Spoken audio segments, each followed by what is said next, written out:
Hi welcome to మనం TV. నేను మీ మనోజ్. పగలైతే యోగి, రాత్రి అయితే భోగి. ఓ సినిమాలో బ్రహ్మానందం చెప్తాడు, గుర్తుండే ఉంటుంది మీకు. సో వేణుస్వామి కూడా అంతే. ఎందుకు ఆ మాట అంటున్నానంటే, నిండుగా కాషాయం లేదా పసుపు రంగు దుస్తులు వేసుకుంటాడు, నిండైన జుట్టుతో ఒత్తైన మీసంతో కనిపిస్తాడు, మీసాల సంపంగి నూనె రాసుకొని, మెడలో కొన్ని రుద్రాక్ష మాలలు, మంచి హైట్కి హైటు, దానికి తగ్గట్టుగా మంచి పర్సనాలిటీలో మనోడు ఎక్కడ కనపడినా సరే మీడియాకి దర్శనం ఇస్తూ ఉంటాడు. బేసిక్గా ఓ సినీ జంట విడాకులు తీసుకుంటుందని ముందుగానే చెప్పాడు. ఆ తర్వాత అది నిజమైంది. ఇక అప్పటి నుంచి మనోడిని మీడియా అసలు వదిలిపెట్టలేదు. వచ్చిన అవకాశాన్ని వేణుస్వామి కూడా విడిచిపెట్టలేదు. ఆయన మీడియా ఆయన్ని ఎలా వాడుకుందనే జనాలు అనుకుంటున్నారు. జనాల్ని వాడుకొని మీడియా త్రూగా ఆయన ఎలివేట్ అయిన విధానం ఆయనకి మాత్రమే తెలుసు, ఇంకెవరికి తెలియదు. సో దానిని తనకు అనుకూలంగా మలుచుకొని ఒక చక్రం తిప్పాడు. మామూలు క్యాష్ చేసుకోవాలి, ఒక నెక్స్ట్ లెవెల్లో క్యాష్ చేసుకున్నాడు. ఒకప్పుడు సాధారణ జీవితం గడిపిన అతడు మీడియాలో వచ్చిన హైప్ ఆధారంగా భారీగా వెనకేసుకున్నాడు. హైదరాబాద్లో అతడికి విలాస కేంద్రాలు, విడిది కేంద్రాలు కూడా ఉన్నాయని సమాచారం. సో ఇదే విషయాన్ని అతడు ఒక ఇంటర్వ్యూలో కూడా చెప్పాడు.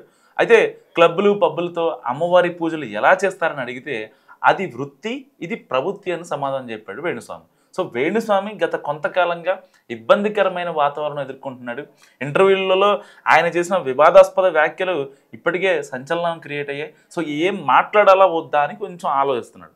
ఇక అప్పటి నుంచి ఆయన పూజలకు, ఇతర కార్యక్రమాలకు దూరంగా ఉంటున్నాడు. సో తాజాగా ఆయన అస్సాంలోని కామాఖ్యాదేవి ఆలయానికి వెళ్ళాడు. ఆ ఆలయంలో పూజలు చేసినట్టు కూడా తెలుస్తుంది. కామాఖ్య దేవాలయ పరిసర ప్రాంతాలు క్షుద్ర పూజలకు అలవాలం. అంటే అక్కడ ఎక్కువ ఇలాంటివి జరుగుతూ ఉంటాయి. ఇన్ని రోజులు సాధారణంగా ఉన్న అతడు ఇప్పుడు అస్సాం వెళ్ళడం సంచలనం కలిగిస్తుంది. ఏ విషయమైనా సరే సోషల్ మీడియాలో పంచుకునే వేణుస్వామి అస్సాం వెళ్ళిన విషయాన్ని మాత్రం చాలా టాప్ సీక్రెట్గా ఉంచాడు. అయితే మరి అస్సాం వెళ్ళిన వేణుస్వామిని ఓ పూజారి దూషించాడు. ఎందుకంటే ఇలా ఎందుకు చేస్తున్నావు అంటూ వేణుస్వామిని గట్టిగా మాట్లాడాడు.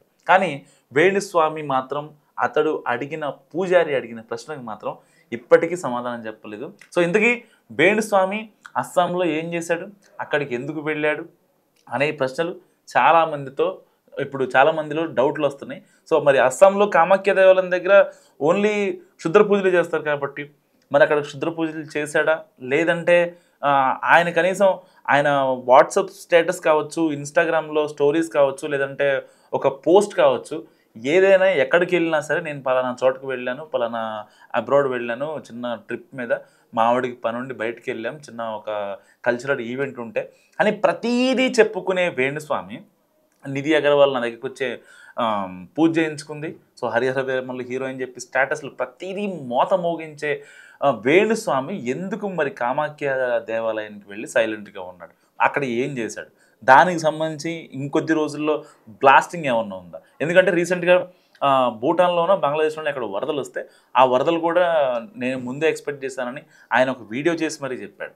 తర్వాత రీసెంట్గా ఆయన ఒక వీడియో చేసి ఈ ప్రకృతి వైపరీత్యాలు జరుగుతాయి, ఫ్లైట్లు కూలిపోతాయి, అలాంటివి కూడా ఆయన ఎక్స్ప్లెయిన్ చేసిన పరిస్థితి. సో ఇన్ని చెప్పిన వేణుస్వామి మరి వృత్తి ప్రవృత్తి అంటూ కామాఖ్య దేవాలయంలో క్షుద్ర పూజలు చేశాడా లేదా? మీరేమనుకుంటున్నారో కామెంట్ రూపంలో చెప్పండి.